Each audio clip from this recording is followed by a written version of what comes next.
en esta disección pues, de preguntas de medicina interna. Listo.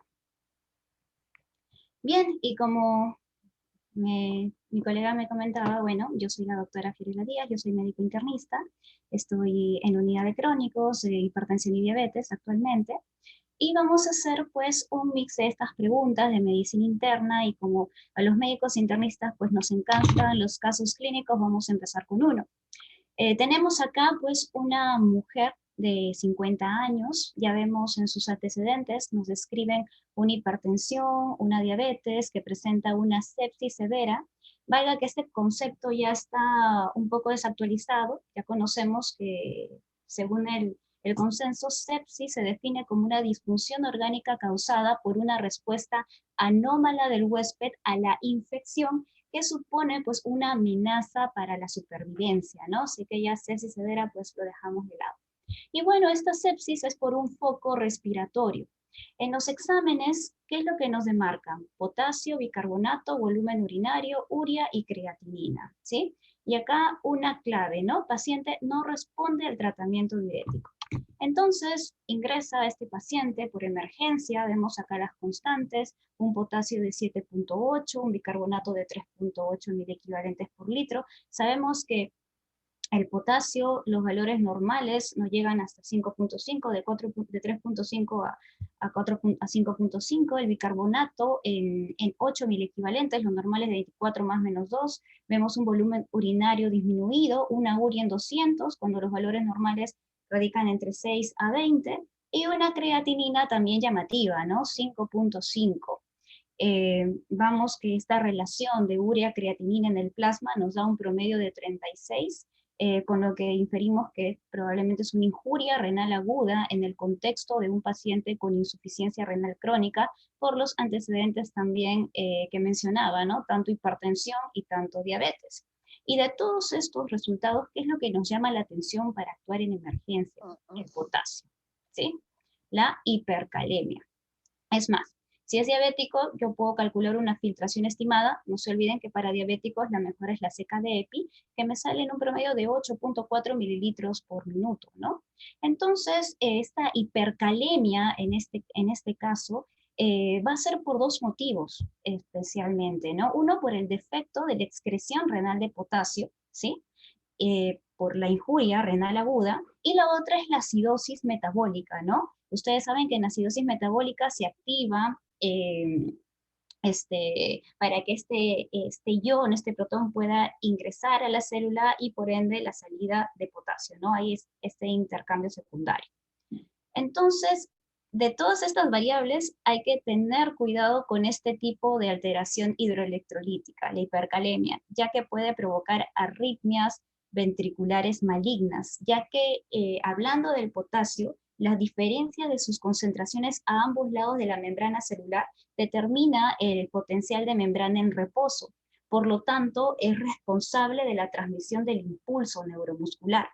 La hipercalemia va a producir una inactivación de los canales de sodio al aperturarlos, lo que conduce pues una inexcitabilidad de la fibra muscular. Es por eso que en estos pacientes vemos que tienen debilidad, parálisis muscular flácida, predominio distal, luego la afectación de la musculatura de la masticación, la deglución, en fin, nos pueden dar, no se olviden, hipercalemia, paro en diástole, ¿no? A diferencia de la hipo que nos dan paro en sístole. Entonces, una de las cosas que tenemos que priorizar pues es la historia clínica, los antecedentes. No se olviden, si nos preguntan cuál es la causa más frecuente de hipercalemia, insuficiencia renal como causa más frecuente. Causa secundaria, segundo lugar, el hipoaldosteronismo.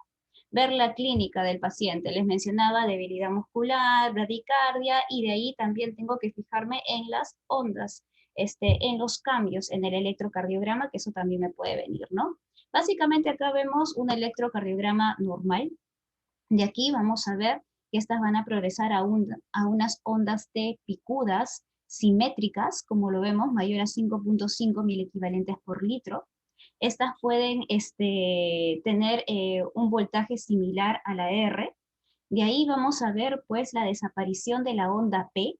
Aparte también por una conducción sinoventricular, la onda R vamos a ver de duración más prolongada, y de ahí vemos pues el ensanchamiento del complejo QRS. Esto se da por un retraso en la despolarización, aumento del PR, alargamiento del QT, aplanamiento y la desaparición, como les mencionaba, de la onda P. Estos son los cambios estos son los cambios electrocardiográficos más llamativos en el electrocardiograma, ¿no? No se olviden, ondas T altas y picudas, de ahí pérdida de las ondas P, ensanchamiento del QRS, cuando estamos hablando de mayor hipercalemia, a partir de 7 equivalentes por litro, y de ahí aparecen estas ondas sinusoidales, como vemos acá, arritmias ventriculares, pues, y asistolia.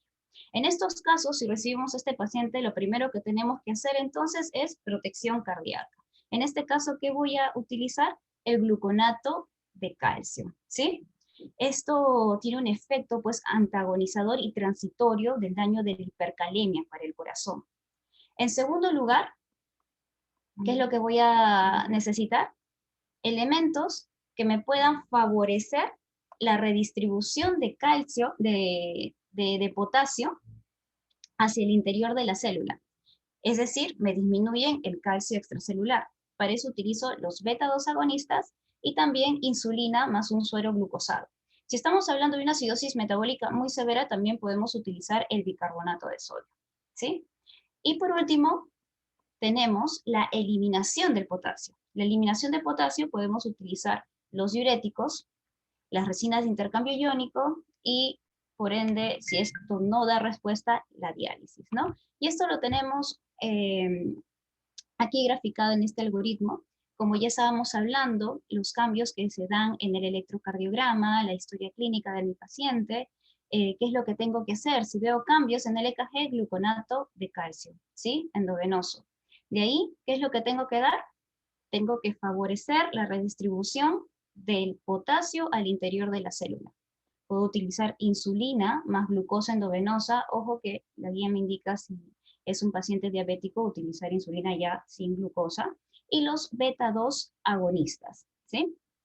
Entonces, más o menos puedo utilizar 5 unidades de insulina regular, utilizo la rápida o cristalina, por cada 25 a 50 gramos de glucosa, ¿sí? Y esto puede conseguirse añadiendo 5 unidades de insulina regular en 40 mililitros de solución glucosada al 5%, o si no, también lo puedo diluir en 250 de solución glucosada y voy evaluando pues la glucosa, ¿no?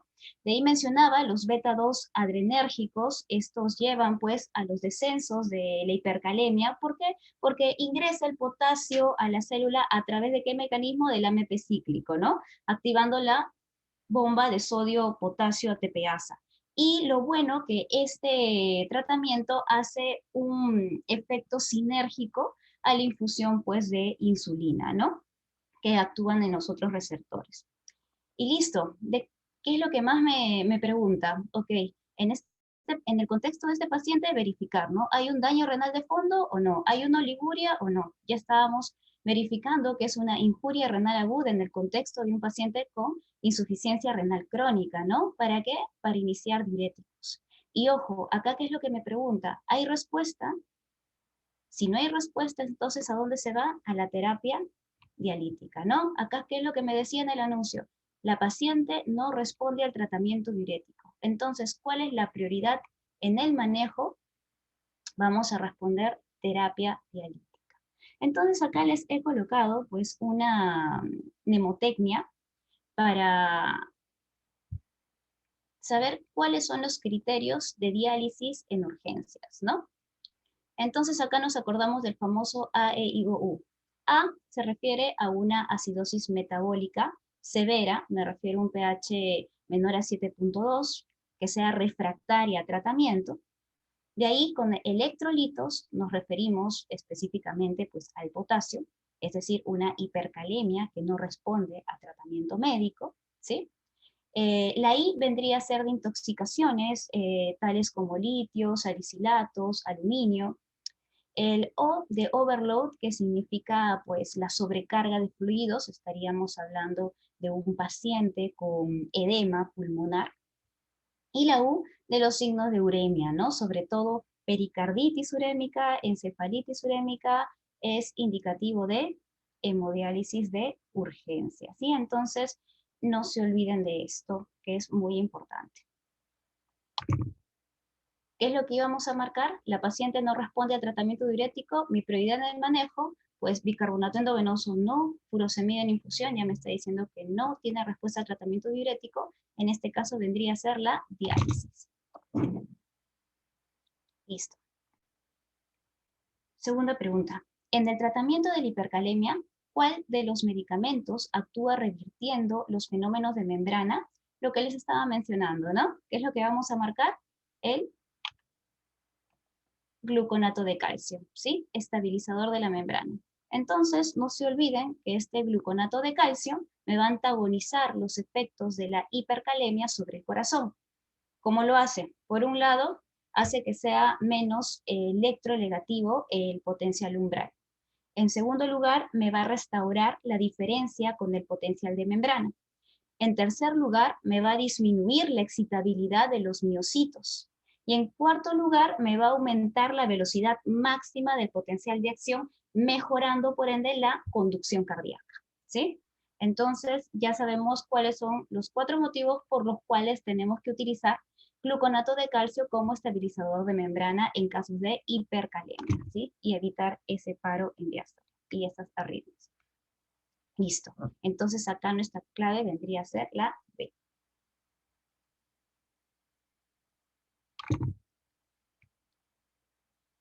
¿Cuál de las siguientes alteraciones no interviene en la génesis del hiperparatiroidismo secundario de la insuficiencia renal crónica? Esto lo hemos colocado ya que hemos visto varias confusiones con respecto a la definición de hiperparatiroidismo y a su manejo. Y acá lo podemos resumir de una manera mucho más detallada, ¿sí? Al hablar de hiperparatiroidismo, nos estamos refiriendo, pues, al aumento, ¿no? de la hormona paratiroidea. No se olviden que la mayoría de los casos de hiperparatiroidismo primario son asintomáticos, pero pueden mostrar signos y síntomas de hipercalcemia. Entonces, recordando un poquito de fisiología, nos vamos a ver cuál es esta regulación de calcio y fósforo y la función que tiene la paratormona en este escenario.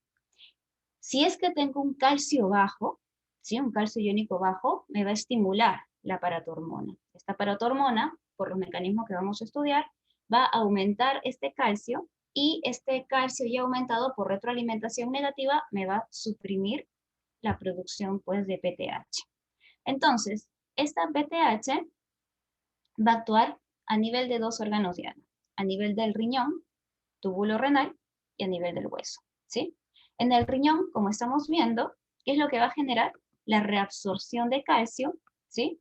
Vemos que va a haber reabsorción de fosfato y me va a estimular la producción de la vitamina D3. Y esta vitamina D3, como vemos acá al costado, me va a estimular lo que es la absorción de calcio a nivel del intestino, ¿sí? ¿Y qué es lo que hace a nivel de hueso?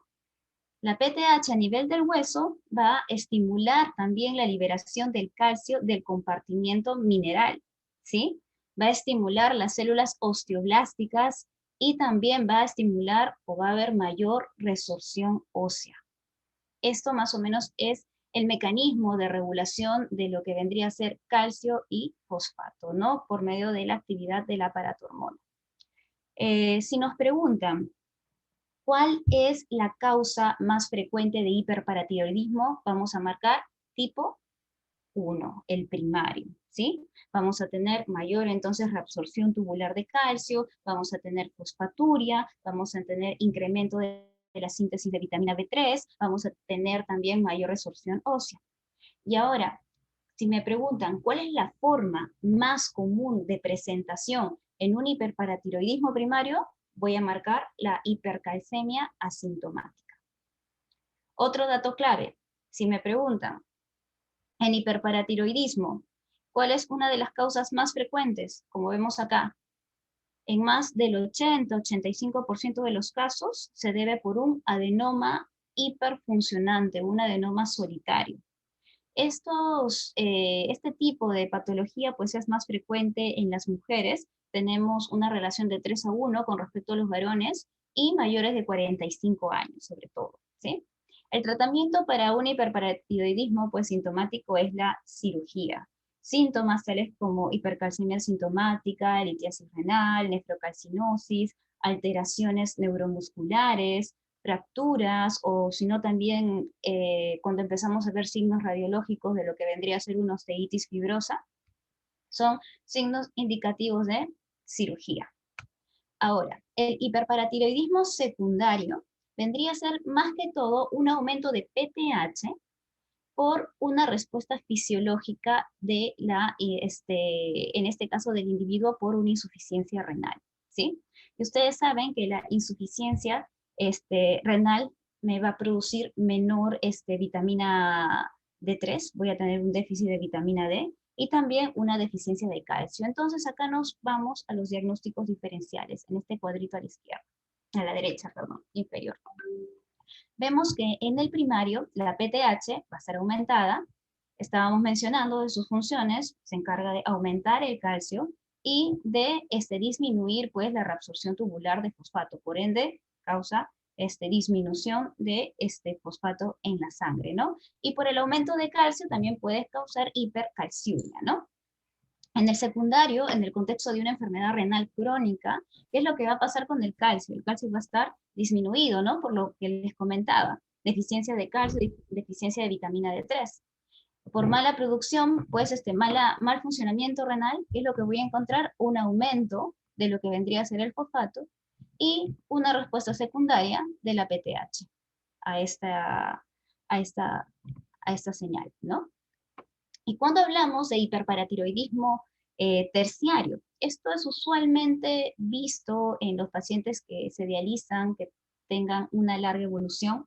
Secundario a un hiperparatiroidismo secundario que conduce pues a la hiperplasia de las glándulas paratiroideas y estas van haciéndose pues autónomas. Entonces, el hiperparatiroidismo terciario se caracteriza por esa hipercalcemia causada por la secreción de PTH excesiva, como vemos acá, excesiva y autónoma, que es la palabra clave, ¿no? En un paciente que tenga un hiperparatiroidismo, pues, secundario. ¿Cuáles son las manifestaciones de este hiperparatiroidismo? Podemos encontrar hipercalcemia. No se olviden que también va a tener una orina alcalina debido pues, a una acidosis tubular proximal.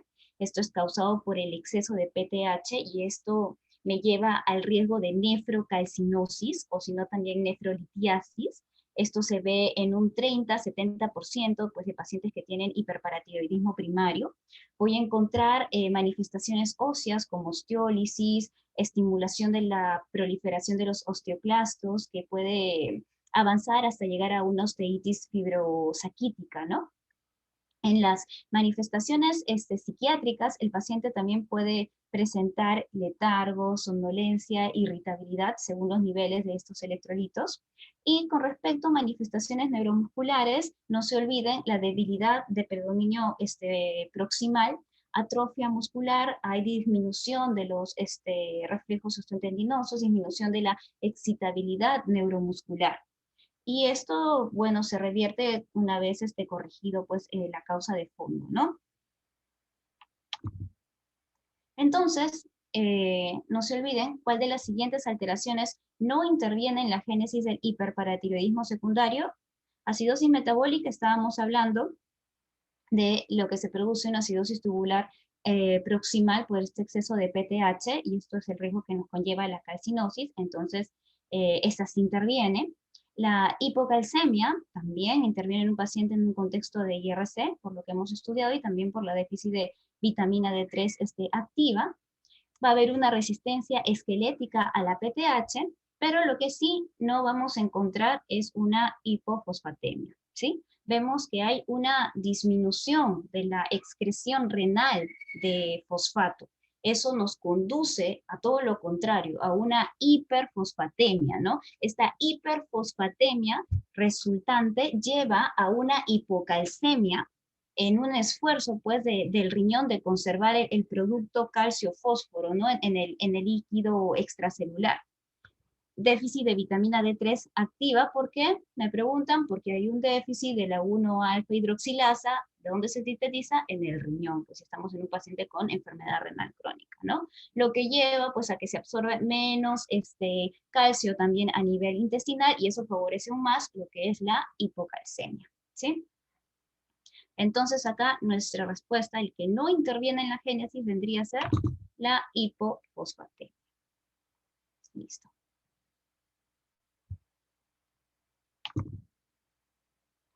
Bien, otra pregunta también que hemos considerado relevante en su explicación, y de ahí podemos explayarnos un poquito más, es con respecto a las bradiarritmias. ¿Qué nos comenta este caso? A ver, nos dice, paciente mayor que fue encontrado desmayado en su cuarto, 2 episodios anteriores parecidos. Ok, ya había tenido episodios previos. Se evidencia en su electrocardiograma una disociación aurículo-ventricular, el cual diagnosticó bloqueo aurículo-ventricular de tercer grado.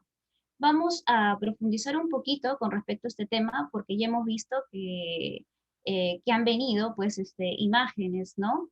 Para poder identificar cuáles son alteraciones, en este caso electrocardiográficas. Entonces sí sería bueno priorizar esto.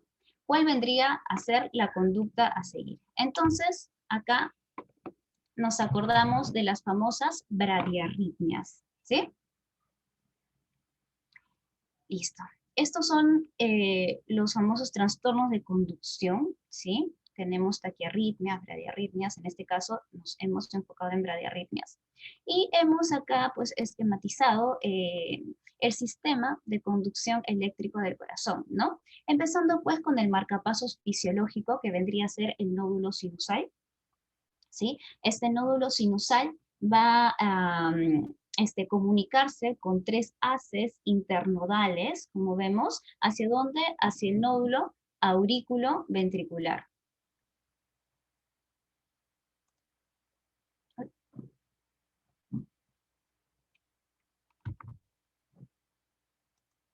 ¿Qué pasó? Listo.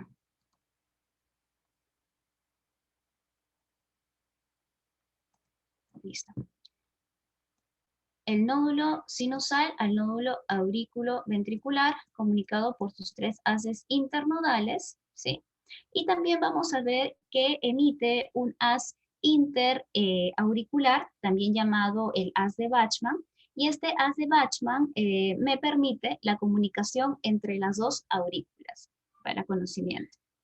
Entonces, del nódulo aurículo ventricular, para dar el impulso a los ventrículos, vamos a tener las ramas del haz de His, ¿no? Va a emitir estas 2 ramas. La rama derecha y la rama izquierda. Esta rama izquierda, a su vez, se va a dividir en un fascículo antero-superior y en un fascículo póstero-inferior, ¿sí? Esto sí es necesario recordarlo, porque de aquí también vamos a sacar los bloqueos, ¿sí? Según el lugar de inicio. Y vemos, pues, que de ahí estos fascículos, o en el caso, pues, de las de His derecho, van a dar sus ramificaciones a lo que vendrían a ser las fibras de Purkinje, ¿no? Lo que vamos a denominar. Entonces, vamos a encontrar, pues, bradiarritmias desde una bradicardia sinusal hasta compromiso del nódulo auriculoventricular, lo que conocemos como bloqueos auriculoventriculares. De los bloqueos auriculoventriculares tenemos 3 tipos, ¿sí? El primero, vamos a recordar los criterios más importantes. Acá tenemos un bloqueo auriculoventricular de primer grado. ¿Cuál es la característica de este bloqueo auriculoventricular de primer grado? Uno es el intervalo PR alargado, ¿sí? ¿Y cuánto es el valor normal de este intervalo PR? Bueno, está entre 0.12 a 0.20. Entonces decimos intervalo PR alargado mayor a 0.20, ¿no? A un cuadradito grande. ¿sí? Esa es la primera característica. La segunda, vemos que este intervalo PR alargado, primero que va a presentar el mismo alargamiento, y lo vamos a ver en los demás complejos del electrocardiograma, ¿sí? O sea que en todos los demás complejos el alargamiento PR va a ser igual. PR1 va a ser igual a PR2, va a ser igual a PR3, va a ser igual a PR4. Esa es la característica, las dos características fundamentales para yo poder identificar un bloqueo aurículo-ventricular de tipo 1, ¿sí? Entonces, nos vamos a los bloqueos aurículo-ventriculares de segundo grado. Ya hemos visto los de primer grado. Primer grado, alargamiento PR, que este alargamiento sea constante en todos los complejos. La misma duración, ¿sí? Mayor a 0.20. Ahora, cuando hablamos de bloqueo de segundo grado, tenemos dos tipos. El tipo 1 y el tipo 2. El tipo 1, también conocido como fenómeno de Weidenbach, y también tiene tres características importantes, ¿sí? La primera, como vemos, acá tenemos un PR normal, y de manera progresiva, se va alargando hasta llegar a un bloqueo. ¿Por qué? Porque ya vemos que el P está sin el complejo QRS. Entonces, vemos alargamiento progresivo. La segunda característica viene que este alargamiento llega hacia un bloqueo. Y la tercera, que se repite nuevamente estos ciclos de alargamiento en el electrocardiograma, ¿sí? ¿Esto es netamente patológico? No, también puede ser fisiológico, sobre todo en aquellos deportistas de alta competencia. Por ahí nos quisieran preguntar, ¿no? Esto es el famoso fenómeno de Weidenbach, ¿sí? Listo. Y ahora pasamos al tipo 2, o también denominado pues MOVITS 2. Acá, como estamos viendo, no existe alargamiento de un PR progresivo, ¿sí? Los intervalos PR pueden estar normales, ¿sí? Pero van a ser regulares, uno con el otro. Por eso ponemos PR1 igual a PR2. Entonces, ¿cuál va a ser esta característica? Que el bloqueo se puede presentar de manera súbita. Acá vemos una P que conduce su complejo QRS. Acá tenemos el otro intervalo PR, ¿sí? Conduce complejo QRS. Y vemos acá un bloqueo, ¿no? La P no conduce, ¿sí? Hay ausencia de QRS. De aquí, ¿qué es lo que me interesa saber? Bueno, de este bloqueo auriculoventricular de segundo grado tipo 2, tenemos dos patrones también, y lo vamos a ver aquí. Acá, ¿qué tenemos? Acá tenemos una P, ¿sí? La onda P, y conduce a un complejo QRS. Acá tenemos nuevamente la onda P, pero vemos que esta no conduce un complejo QRS. Y aquí se vuelve otra vez a repetir el patrón, ¿no? P conduce, acá P no conduce. Acá tenemos la P que conduce y acá la P que no conduce. Muy bien. ¿A esto qué denominamos? Denominamos un bloqueo aurículo-ventricular de segundo grado, ¿sí? O sea, tipo 2, que tiene una conducción o un patrón de 2 a 1. ¿Qué quiere decir esto? Que va a haber una onda P bloqueada y una onda P que conduce, ¿sí? Pero, ¿qué pasa cuando hay dos o más P bloqueadas y que son consecutivas? Ya esto no va a ser un patrón 2-1. Y acá tenemos un ejemplo. Tenemos esta onda P que conduce, muy bien. Acá tenemos esta onda P, no conduce. Otra onda P no conduce, vemos que estas son consecutivas. Otra vez vuelve a conducir ¿sí? Esto vendría a ser un patrón 3-1. Y acá, otra vez, no conduce. Y vemos que se repite el ciclo. Acá igualmente. Esta onda P precede a este QRS, conduce, acá no conduce, acá tampoco conduce, y acá otra vez se repite el ciclo, ¿sí? A este patrón, cuando hay más de dos P bloqueadas consecutivas, lo conocemos como avanzado.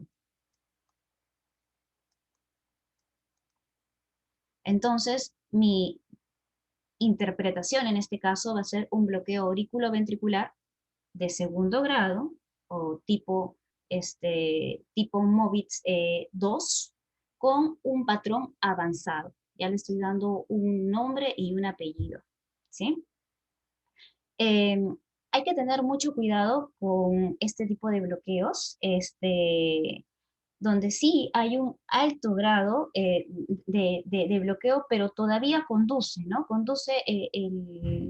Hay conducción auriculoventricular. Estos ya son candidatos a marcapasos, ¿sí? Y de ahí tenemos el bloqueo de tercer grado. En el bloqueo de tercer grado vamos a tener dos ritmos. Las aurículas van a seguir su ritmo y los ventrículos también. ¿Cómo lo identificamos? Listo.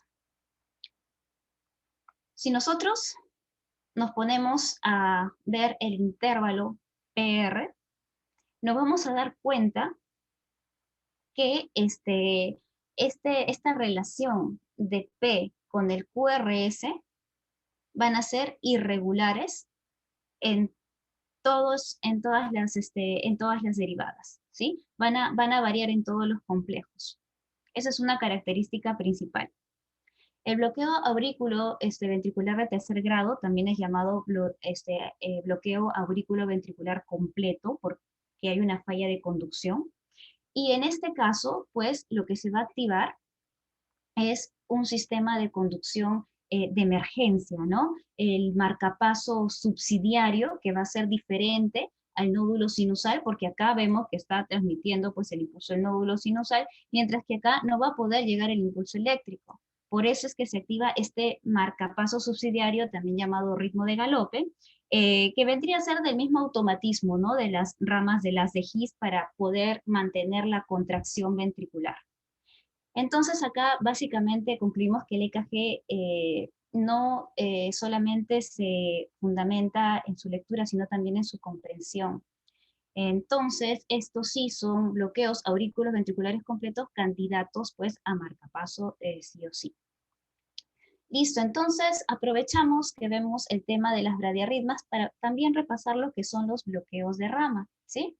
Entonces, cuando estamos hablando de bloqueos de rama, como hemos visto, tenemos de dos tipos, la derecha y la izquierda. Y para eso yo voy a ubicar las alteraciones en mis derivadas, ¿no?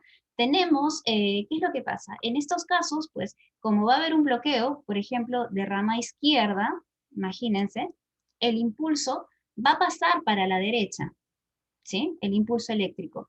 ¿Y cómo va a llegar entonces la contracción o el estímulo al lado izquierdo del corazón? Gracias a unas uniones gap que nosotros tenemos pues entre los cardiomiocitos. Estos van a permitir pues que haya un impulso de transmisión, obviamente va a ser mucho más lento. Entonces acá tengo que ver cuáles son mis derivadas, ¿no? Si estoy hablando de mis derivadas izquierdas laterales, estaré mencionando cuáles son la D1, ABL, B5, B6. ¿Sí? Muy bien. ¿Qué voy a encontrar entonces? Estas son mis derivadas izquierdas. ¿Y cuáles son mis derivadas derechas? Voy a fijarme en B1 y B2. ¿Cuándo digo que es un bloqueo de rama derecha y cuándo digo que es un bloqueo de rama izquierda? Ya, en el bloqueo de rama derecha, ¿sí? En la derivada B1, B2, en mis derivadas de derechas, voy a encontrar este famoso patrón R, S, R', ¿sí? O si no, también llamada el patrón orejas de conejo muchas veces, ¿no? No se olviden que aquí voy a tener un QRS ancho. Un QRS ancho, digo, mayor a 0.12 milisegundos, ¿no? ¿Y qué voy a encontrar en mis derivadas izquierdas laterales? Pues voy a encontrar unas ondas S anchas, ¿sí? Estas son dos características cuando hablo de bloqueo de rama derecha. Ahora, es natural también encontrar cambios discordantes de la onda T, puede encontrar una onda T también negativa, ¿sí? Mientras que en los bloqueos de rama izquierda, ¿cuál es el que va a predominar? En el B1, B2, voy a encontrar unos complejos S muy profundos, el famoso RS, ¿sí? Y en las derivaciones izquierdas, ya saben, de 1 a BL, B5, B6, va a tener tres características. Sigue manteniéndose el QRC ancho. La segunda característica es la onda R monofásica, ¿sí? Con una melladura en la punta, como vemos acá. Y por esos cambios discordantes en la onda T podemos encontrar la onda T negativa, ¿no? Entonces, estas son las características que nos demarcan cuando diagnosticar o identificar un bloqueo de rama derecha o izquierda, ¿sí? Listo. De aquí tenemos los bloqueos fasciculares. Estábamos hablando que de la rama izquierda de la de His tenemos un fascículo antero-superior, ¿sí? De ahí tenemos los hemibloqueos anteriores, y también teníamos un fascículo posterior-inferior, que vendrían a ser los hemibloqueos posteriores, que van a ser invertidos, ¿no? ¿Qué es lo que vamos a encontrar acá? Si estamos hablando de un bloqueo fascicular anterior, entonces veo las derivadas superiores, ¿no? ¿En cuál me fijo? En D1 y ABL. ¿Qué voy a encontrar acá? Complejos, Q pequeñitos, R altos, ¿no? Como vemos acá. Esos son los complejos QR. Y en las derivadas D2, D3 y ABF, ¿qué es lo que va a caracterizar? O sea, las derivadas inferiores, la morfología RS. Vamos a ver acá en 2, en 3 y en ABF tenemos las morfologías RS profundas, ¿no?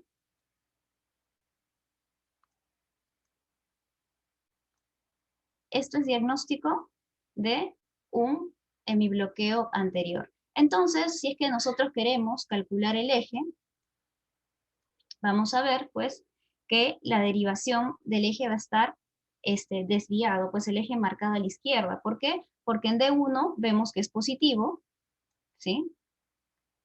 En D1 acá vemos que es positivo.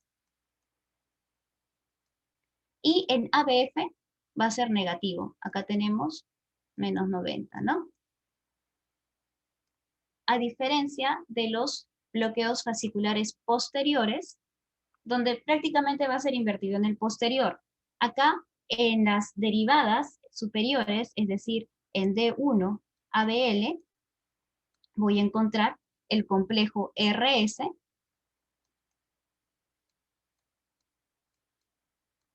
¿sí? RS, la S profunda. Al contrario que en las derivadas pues, inferiores, D2, D3 y ABF, voy a encontrar el QR. ¿Sí? Como podemos ver acá. Esto hace que D1, ¿sí?, sea negativo y el ABF lo contrario, ¿no? Haciendo que haya una desviación del eje ¿hacia dónde? Hacia la derecha. Ahí es cuando estoy hablando de un bloqueo fascicular posterior. No se olviden, verificar las derivadas superiores e inferiores. Entonces, en este ejemplo, ¿Cuál vendría a ser nuestro diagnóstico?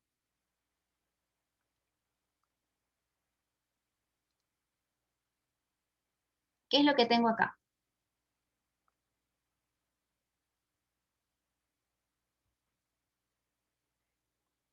Vamos a ver el dedo largo, ¿no? ¿Qué va a pasar con el dedo 2? Vemos que hay una onda P y un intervalo PR prolongado, ¿sí? Y esto, ese alargamiento vemos es progresivo, sí o no. Entonces acá nos estamos demarcando a un bloqueo aurículo-ventricular, ¿sí? Como es progresivo, no es regular, de segundo grado. ¿De qué tipo? 1, también conocido como fenómeno de Queckenbach. Este vendría a ser nuestro diagnóstico. No se olviden ver el intervalo PR. Entonces, a grandes rasgos, cuando hablamos de bradiarritmias, tenemos la bradicardia sinusal, el bloqueo auriculoventricular de primer grado, no se olviden PR alargado, más de 0,20, el de segundo grado, donde veo un alargamiento progresivo del PR hasta que la onda P se bloquea, como estamos viendo ahí en el EKG, y no se olviden que este ciclo también se repite y puede repetirse. El de tipo 2 o MOVIX 2 es un bloqueo aleatorio, como les estaba mencionando, de una onda P sin alargamiento previo del PR. Y en el bloqueo completo, aurículo-ventricular completo, pues no hay relación entre las ondas P y los complejos QRS. A esto denominamos una disociación aurículo-ventricular. Creo que con esto sí ya hemos dejado puntos claves para poder identificar cuándo es un bloqueo aurículo-ventricular, cuándo es un hemibloqueo y cuándo es una bradicardia sinusal, al igual como un bloqueo de rama derecha o izquierda, ¿sí?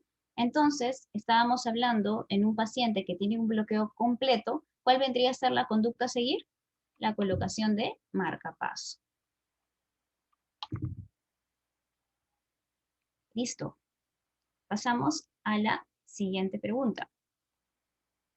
Mujer de 70 años que ingresa a emergencia en coma. Al examen se ve una deshidratación severa, una presión arterial de 90/50, tendencia a la hipotensión, urea de 56 miligramos, creatinina en 3, glucosa en 900. ¿Cuál de estos resultados nos llama más la atención? La glucosa, ¿no? Está sumamente incrementada. Vemos un sodio de 127, bicarbonato de 16 y un pH de 7,3. Y ojo que me demarca que en el examen de orina no evidencian cuerpos cetónicos. ¿Cuál es el tipo de coma más probable? Entonces aquí estamos hablando de las famosas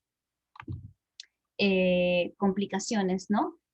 Metabólicas agudas de la diabetes, ¿sí? Tenemos las hiperglicémicas y la hipoglicemia.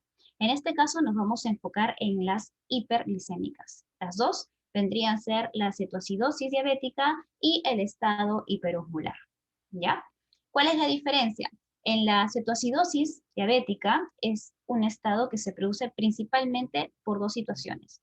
Uno vendría a ser la hiperglucemia, como vemos acá, por una sobreproducción de glucosa hepática, con una ineficiente utilización de glucosa como sustrato energético, y la segunda va a ser la hipercetosis, ya sea hepática y en el tejido graso, ¿sí?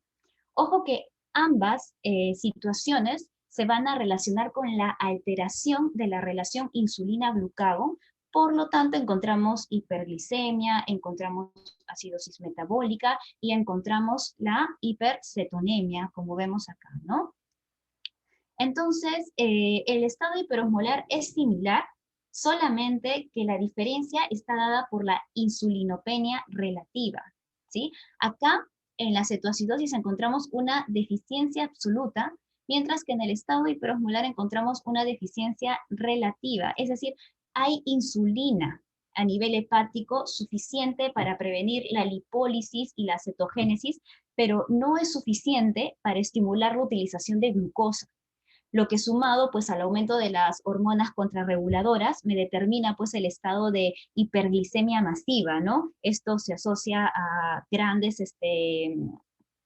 grados variables de hiperosmolaridad, hipercoagulabilidad. Se caracteriza principalmente pues, por la hiperglicemia severa, como hemos visto en el caso anterior de 900, hiperosmolaridad, deshidratación, trastorno del sensorio. Y para eso yo también tengo criterios diagnósticos, ¿no? Lo que me diferencia en una cetoacidosis que puedo encontrar en un paciente con una glucosa mayor a 250, ¿qué me voy a fijar? En el pH. El pH, si es un pH de 7.25 a 7.3, diré que es una leve. Si es un 7 a 7.24, diré que es una moderada. Y en una severa puedo encontrar un pH menor a 7. Igual, el bicarbonato en una leve va a estar entre 15 y 18, en una moderada este va a disminuir entre 10 a 15, mientras que en una severa voy a encontrar un bicarbonato menor a 10, ¿no? A diferencia pues del estado hiperosmolar, en donde uno de sus criterios es una glucosa mayor a 600, el pH arterial puede ser mayor a 130, a 7.3, el bicarbonato va a ser mayor a 15, no voy a encontrar cetonuria, no voy a encontrar cetonemia, a diferencia de la cetoacidosis, y lo que sí va a ser característico, como dicen, la osmolaridad mayor a 320, ¿no? Acá, osmolaridad, nos acordamos también, alteración del sistema nervioso central, paciente con mayor afectación, ¿no? Del estado de conciencia. En la cetoacidosis puede estar alerta en un grado leve, puede estar somnoliento en un grado moderado, y recién cuando estamos hablando de una cetoacidosis severa podemos encontrar estupor hasta coma. ¿Y qué es lo que me interesa de aquí, de estas dos entidades una vez diagnosticadas? El tratamiento va a ser el mismo, ¿sí? La fluidoterapia.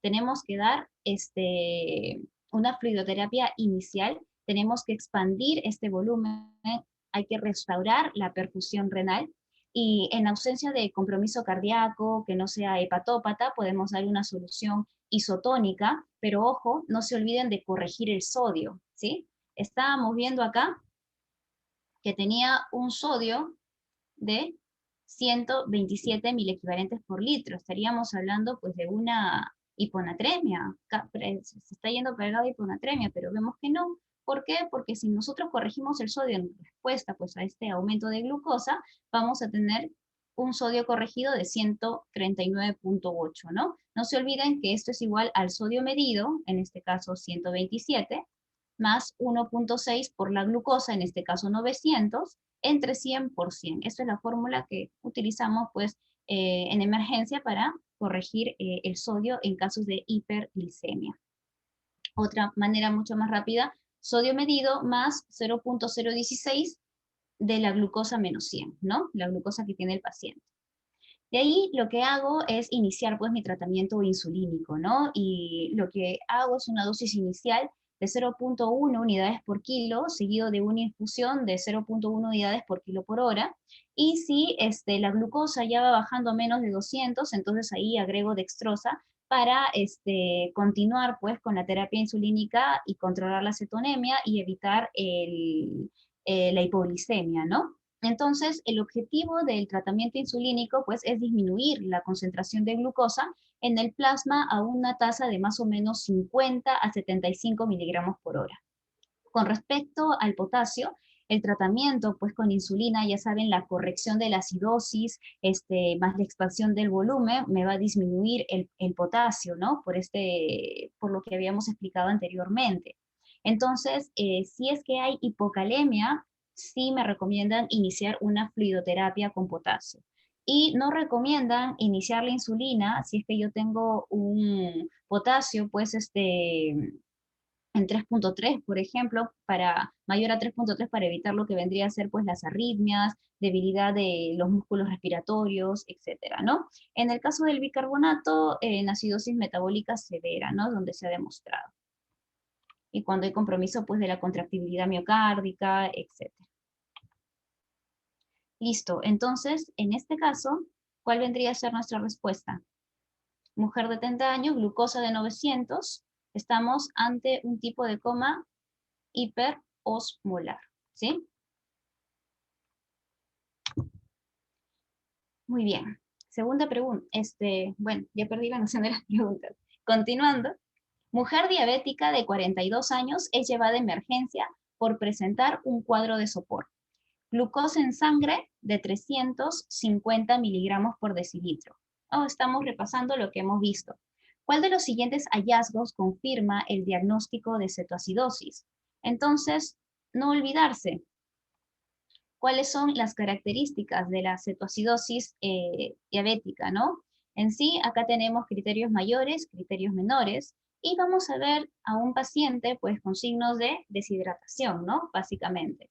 Va a tener una respiración rápida, profunda, silbante, que es lo que conocemos como la respiración de Kussmaul. De ahí este paciente puede presentar náuseas, vómitos por la misma acidemia, dolor abdominal, tanto sí que puede simular un abdomen agudo, ¿sí? Hemos tenido varios casos, sobre todo en diabéticos tipo 1, cuando llegan a emergencia, en donde pues tienen una cetoacidosis diabética y el dolor es tan intenso que se tiene que llamar a cirugía para descarte, ¿no? De ahí que tenemos también en los exámenes una leucocituria, pueden tener leucocitosis, elevación también de amilasa sérica, lo que nos sería pensar en otras causas, ¿no? O descarte de pancreatitis, la temperatura puede ser normal o baja, hay que descartar la fiebre, si bien puede ser por un episodio inflamatorio, hay que descartar también presencia de infección, y el compromiso también del nivel de conciencia en casos severos, ¿no? La obnubilación progresiva, pérdida, alteración del nivel de conciencia, ¿no? Estupor. Entonces, ¿cuál vendría a ser nuestra clave en este caso? Exacto. Cetonuria, respiración de Kussmaul, ¿no? Estados acidóticos, en este caso, por la cetoacidosis.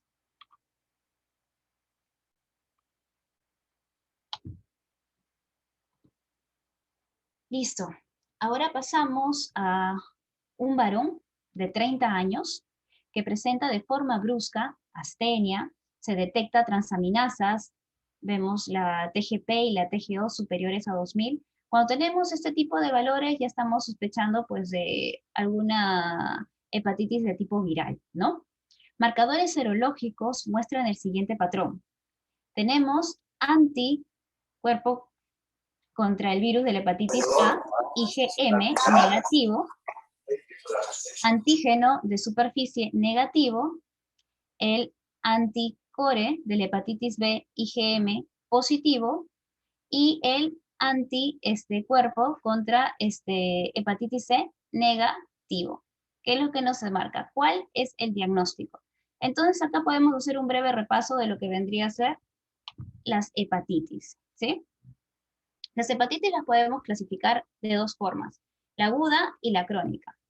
En la aguda no se olviden que las causas más comunes son los virus, ¿no? El A, B, C, D, E, predominantemente A, que es de transmisión fecal oral, ¿no? También podemos encontrar drogas como el alcohol, el acetaminofén, la insulina, por ejemplo, el isoniazida, la metildopa, y no se olviden que el virus de hepatitis A en los niños suele ser anictérico, ¿no? Entonces la ictericia no es un marcador en sí fidedigno de una hepatitis aguda, sobre todo en los más jóvenes.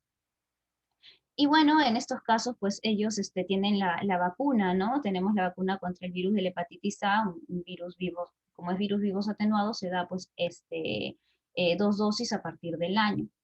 El riesgo de estas hepatitis agudas es que también, sobre todo hepatitis A, hepatitis E, pueden llevar a una hepatitis fulminante, ¿no? Cuando decimos que es una hepatitis fulminante, es conocido también como una insuficiencia hepática aguda, una lesión hepática grave. Vamos a ver el TP incrementado, el INR, pues mayor a 1.5, asociado a encefalopatía hepática en un paciente pues sin una enfermedad subyacente, ¿sí? No se olviden que el virus de la hepatitis B, E, E de nano, en las embarazadas, pues hay un riesgo de 20% de producir una falla hepática fulminante.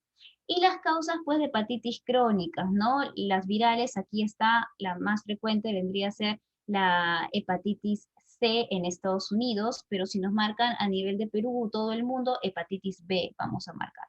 ¿Cuáles son las otras causas no virales? El alcohol, las hepatitis autoinmunes, los síndromes metabólicos como Wilson, hemocromatosis, la deficiencia de alfa-1 tripsina también. Y vemos que cada uno pues tiene, cuando hablamos de hepatitis virales, tienen sus fases, ¿no? La infección aguda, su fase prodrómica, fase de estado y una fase de recuperación.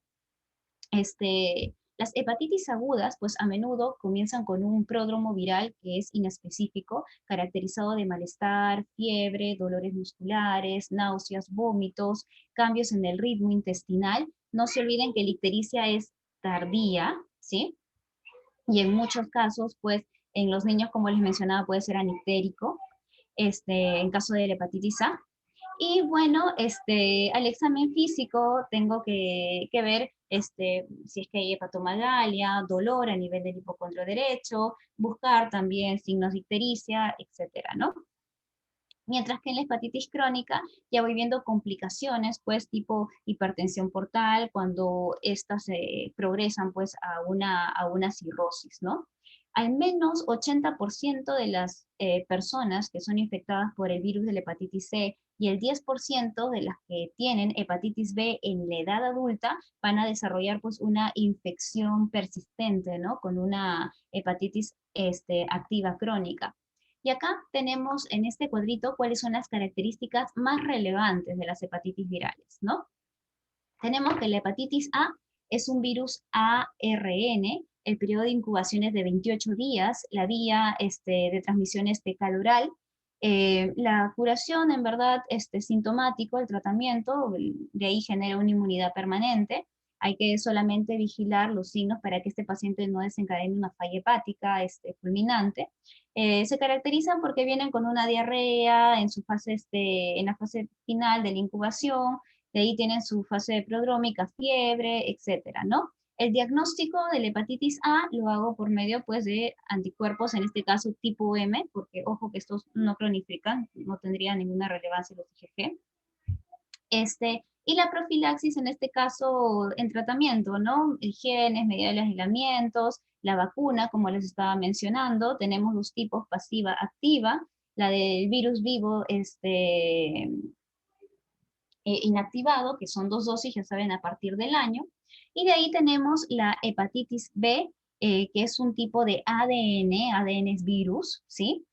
La transmisión por 3 vías principalmente, la vía percutánea, la vía sexual y la perinatal. La más frecuente de estas 3 es la vía sexual.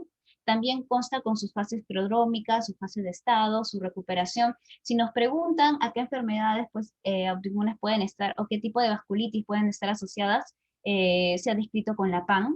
También pueden presentar poliartritis asimétricas, rash, en el 75%, estas son subclínicas. Y ojo que 5% de estas personas con infección de hepatitis B cronifica, ¿sí? Acá lo que va a demarcar son mis marcadores serológicos, como me está preguntando el caso anterior. ¿Y qué tengo que yo valorar en este caso?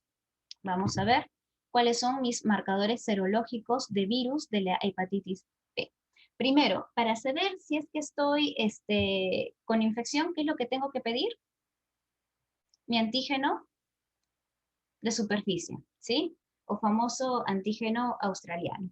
Entonces, acá tengo un antígeno de superficie positivo, me está dando mi diagnóstico de hepatitis.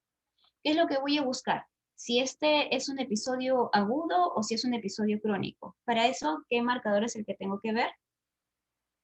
El core, ¿no? Voy a buscar mi anticuerpos anticore. Tengo de 2 tipos, el IgM, el IgG. ¿Cuál es de inicio agudo? El IgM. Ok. ¿Y cuál es crónico? El IgG. Listo. Entonces, si tengo un antígeno de superficie positivo más un anticuerpo core con IgM positivo, estaría hablando de una hepatitis aguda. Si no, si tengo IgG positivo, estaría hablando de una hepatitis crónica. Muy bien. ¿Qué otro marcador serológico sería bueno también ver? El antígeno E, o si no también el antígeno de replicación activa, ¿ya? Si tengo antígeno E positivo, ¿qué es lo que me está indicando? Que estoy en replicación activa, ¿sí? Y si es que es una mutante, voy a encontrarlo, pues, obviamente negativo, y para eso, ¿qué tendría que pedir? La carga viral, ¿no? El PCR, que es mucho más fidedigno en estos casos. Ahora, si yo quiero saber si ya me he curado o me he vacunado, ¿qué es lo que voy a pedir? El anticuerpo contra el antígeno de superficie. No se olviden que nosotros recibimos las 3 dosis y para saber que estamos protegidos, nos hacemos pues un dosaje de anticuerpos protectores, los cuales tienen que ser mayores a 10, ¿no? Sobre todo si somos personal de salud.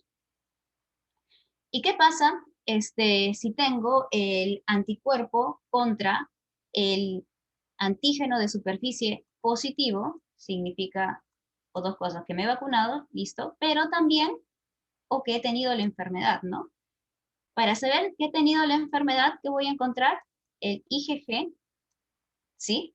La inmunoglobulina, en este caso el anticuerpo de tipo G, contra el core positivo, ¿sí? Si es que lo tengo, me indica que es algo reciente. Si es negativo, no me descarta, pero me indica probablemente ya me curé ya de hace tiempo, ¿sí? Más o menos esta tiene que ser nuestra interpretación.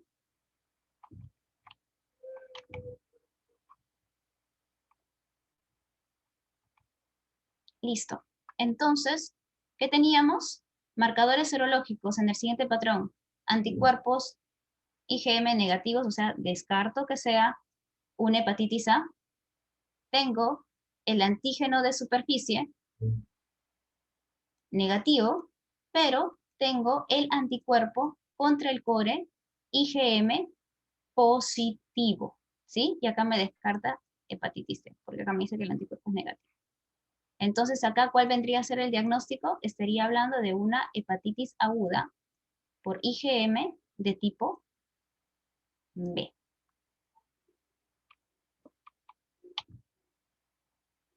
Listo, chicos. A alas de la hora, no quería terminar diciendo pues que el futuro tiene muchos nombres. Para los débiles es lo inalcanzable, para los temerosos los desconocidos, pero los valientes como nosotros pues es la oportunidad, ¿sí? Si es que hay alguna pregunta.